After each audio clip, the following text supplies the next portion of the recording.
Truth is stranger than fiction. I'd heard the saying before, but nothing prepared me for the absurdity of what was to come.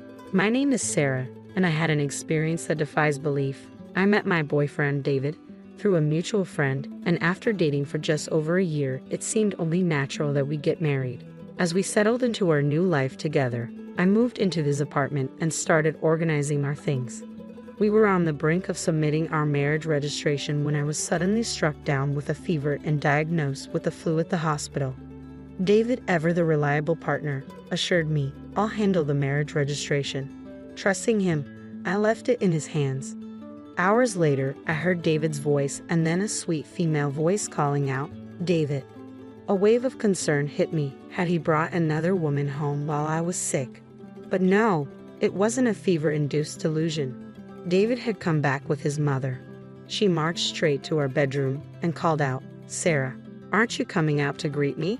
As if demanding a welcome from someone who was clearly unwell. What kind of person was she? I pretended to be asleep, hoping to avoid further confrontation, but her next move was even worse. She yanked the blanket off me and scolded, "You're still in your pajamas." Of course, I was still in my pajamas, because I was sick. "Get up and change immediately. You look disgraceful," she ordered, trying to pull me out of bed. "Please leave me alone. I have the flu and it's contagious," I pleaded, my voice a mix of frustration and panic. Where was David during all this? From the living room, I could hear the loud sound of the TV and his laughter echoing along with the comedy show. "David, your mother is practically attacking your wife. Is this how you treat your wife? Unbelievable. Fine, if you're too sick to cook, I'll handle David's meal. Be grateful, you useless fool," she shouted before storming out. Her cruelty towards someone who was bedridden was nothing short of wicked. "David, I'm making your dinner, okay," I overheard her say. Exhausted by the heated exchange, I felt utterly drained. If you heard, "Why didn't you stop her?" My frustration with David only grew as he failed to intervene and allowed his mother's relentless abuse to continue. Unable to find peace, it took 5 long days for my fever to finally subside. I couldn't help but regret agreeing to marry him. I miss my single life deeply. After a 2-day rest, I returned to work and informed my boss that I was married. With no wedding ceremony planned, I only notified him and the HR department. At work, being something of a loner, my only close contact was Anna, who worked in HR. "Congratulations on your marriage. A week off for the honeymoon? I'm so envious." Anna's teasing smile made me sigh. "I just got hit with the flu and had to endure torment from my mother-in-law." "What? That's hilariously tragic," she said, though I didn't find it amusing at all. She then gave me some instructions. "It's been a week since you filed your marriage registration. You should be able to get some paperwork with your new name and address on it. Go get that sorted and let me know so I can update your details in our system." I listened, trying to keep a serious expression. At that moment, all I could think about was getting a divorce. I hadn't anticipated such a shocking turn of events. After work, I went straight to City Hall to request the paperwork. I was advised to collect it. However, when I looked at the document, I saw my maiden name still printed on it. "What does this mean?" I texted Anna urgently. "The paperwork still has my maiden name. What's going on?" She replied almost immediately, "I don't think your marriage has been registered." Don't tell me, I thought, realizing that what I believed to be a marriage might have been just a figment of my imagination. "I think you're right." Shocking, isn't it? Anna seemed frustrated by the back and forth messages and called me directly. "You haven't been scammed out of money, have you?" "No, the only thing I've lost is my peace of mind. Just in case, you should apply for an annulment. Your husband might be a con artist." "A con artist? The person I've been with for over a year? A con artist?" It seemed extreme, but with his mother's behavior, it wasn't entirely out of the realm of possibility. Taking Anna's advice to heart, I went ahead and applied for an annulment of my marriage. "Aren't you shocked?" Anna asked, still on the phone. I stared blankly into space. Logically, being betrayed by your partner should be shocking, but after enduring David's mother's bullying while I was sick and seeing David act like a mama's boy, I'd surprisingly realized that I no longer loved him. The treatment I received from his mother made it clear that staying in that situation wouldn't be good for me. "If you're okay, that's good to hear. But what about your boyfriend? What was going on with him?" I, too, was curious about his intentions. There had to be more to it, something that would be exposed as soon as the marriage registration was checked, just like it was today. David is 27 and has a decent job. He must have known his deception would come to light quickly. Maybe there was more to this. Perhaps he was committing marriage fraud. Maybe he was testing me. If I couldn't figure it out, it would make me a perfect target for scammers. I was deeply offended to be treated like such a fool. I couldn't forgive David for what he'd done. Fueled by anger, I made a decision. I boasted to Anna about my plan, but what I actually managed to do was quite mundane. I recorded conversations and watched the footage of David and his mother. It felt as though I was the one committing the crime. After about 3 days of this, all I had captured was more of his mother's bullying and the usual conversations between the mama's boy and his mother. My interest waned, and I grew bored with the lack of solid evidence. Being a detective wasn't as easy as it seemed. Little did I know, an unexpected turn of events was about to unfold later that very day. At dinner, as I choked down his mother's bland beef stew and endured her usual verbal attacks, I must have looked emotionally drained.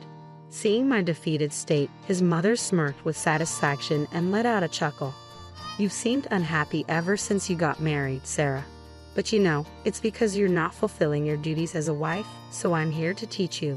You should be grateful for that." I could barely muster the energy to respond. What kind of answer was that? What a terrible woman David's mother was. It was fortunate, in a way, that she wasn't my mother-in-law. Wait, did she know I wasn't actually married to David? Was she bullying me despite knowing I wasn't her daughter-in-law? "Mom, oops, I let it slip. My bad," she said, fake coughing and casting a sidelong glance at me. "Let me explain. David and I had a plan for our happiness." What? This was an unexpected twist. I had assumed David was acting alone, but it turned out his mother was involved in the deception as well. Did they realize I was investigating? What does she mean by our happiness? Intrigued by this dramatic development, I listened closely. "You seem to be in the dark, so let me clarify. Your marriage registration was never filed. This means you and David are still just strangers." Yes, I knew that. It was my decision to go along with it, though I felt guilty. I did it because Mom instructed me. We wanted to see if you were truly right for David. If you turned out to be unsuitable, he could simply have a child with you and then leave. This way, we wouldn't sully our family records. They wanted a child, not my money. What exactly are you saying? The reason we didn't file your marriage registration was that we were testing you to determine if you'd make a good wife. What was that? Could any novel have such a dull plot? All my efforts over the past 3 days had amounted to nothing. Feeling defeated, I headed to our bedroom, where I had already packed my bags in case I needed to make a quick escape if my eavesdropping was discovered. As I gathered my things, David rushed over in a panic. "I never meant to hurt your feelings." "It's okay. Goodbye," I said, avoiding his gaze. What more could I say? Was I really involved with a con artist? It felt like something out of a fiction movie. When I unexpectedly returned home, my parents were stunned. As I recounted the events, they were left speechless, their mouths hanging open. Given the late hour, they told me to get some rest, treating me with an unusual degree of concern. The next day was Sunday, and I spent the night letting off steam at a nearby pub with Anna and a few other friends. By the following morning, I was over it, though I had no idea what awaited me. That Monday night, the doorbell rang at my parents' house, and my father's angry voice boomed through the house. "Get out." I rushed downstairs to find David standing at the entrance with his mother looming behind him. "Sarah, you need to listen to me," David pleaded, pushing past my father. "Why should I? Everything was fine when we were dating, wasn't it?" "Just hear me out," David began. Apparently, word had spread about how he treated me, thanks to a mutual friend.